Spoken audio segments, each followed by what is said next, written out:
médecin! Vite! Vite! C'est monsieur! Quoi, monsieur? Il est malade? Il est mort. Mort? Dorgère est mort?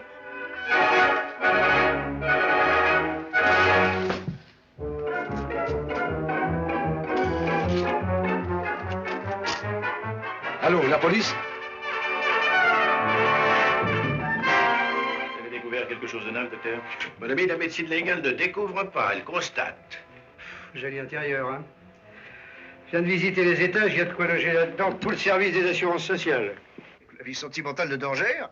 Amusant. C'est un peu comme si vous parliez de la maladie de cœur d'une bande kilométrique. Ce n'est pas dans mes habitudes, figure-toi, de perdre mon temps.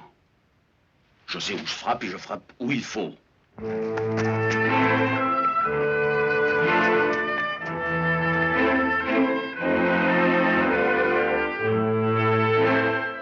Je sais. Je tenais simplement à vous prévenir. Oui, mon témoignage était un acte passionnel. Toute ma vie n'a jamais rien été d'autre. Je la plains d'avoir réussi à s'attirer tant de haine. Et c'est principalement à la vôtre que je pense. Ah, bah non. Personne au monde n'a jamais eu l'idée d'être l'ami de Dorgère.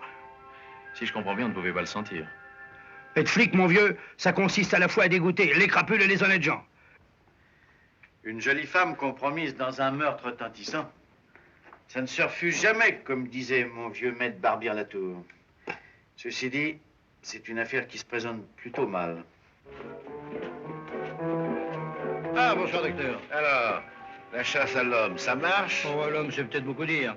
Enfin, je veux dire, vous n'avez pas été témoin d'une scène un peu violente entre eux ces jours derniers, enfin, même à travers une porte. Écoute pas aux portes. Ah non, enfin, on peut entendre sans écouter.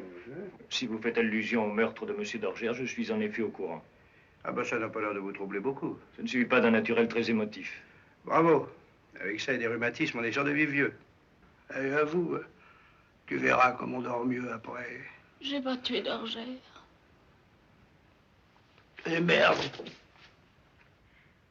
Je devinais qu'il me faudrait parler de Catherine, et je n'y tenais pas. De crainte d'avoir trop à en dire? Vous êtes le type du témoin idéal, cher monsieur. Le type du témoin idéal qui n'a rien vu. J'en suis ravi. Si j'avais eu le malheur de voir quelque chose, il est probable que je serais encore ici à 8 h du soir. Le rêve, ça serait que vous puissiez vous servir de mon truc sans me mettre dans le bain. Pour un malin comme vous, ça doit... Impossible. Je suis obligé de vous y mettre jusqu'aux oreilles. Vous en êtes sûr? J'en mettrai ma tête à couper. Ce serait pas une mauvaise idée, ça. Allez, merci, madame, au plaisir. Vous êtes resté tout le temps dans votre loge? Bon, évidemment, comme d'habitude, où voulez-vous qu'elle aille? Je suis concierge, vous savez, pas voyageur de commerce. Parfait.